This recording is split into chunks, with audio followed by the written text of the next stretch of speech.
আমার মেজো বোনের বিয়ে যখন হয়েছিল, মেজো বোন, আমি তখন প্রাইমারি শেষ করে মাদ্রাসায় ভর্তি হয়েছি।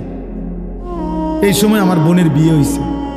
তো বোন জামাই যখন ওই আগে ছোটবেলায় বিয়ের দিন বোন জামাই যখন আসছে, তখন শরবত খাওয়াইছি যে গেইটে নাকি, তখন কিছু টাকা দিতে হয় না, যে শরবত খাওয়ায় তারে।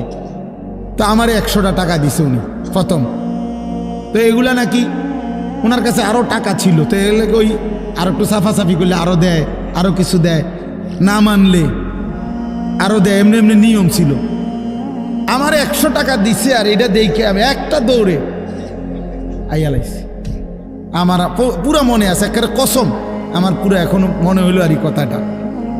আমার একেবারে আমার ভাই, চাচাতো ভাইটাই বা অন্যরা এত দমকাইছে, বেউকুফ, 100 টাকা লইয়া দৌড় দিয়ে আইয়া লাইছ। আমি বলছি আমি তো আসলে এর চাইতে বেশি টাকা জীবনে আর দেখি নাই।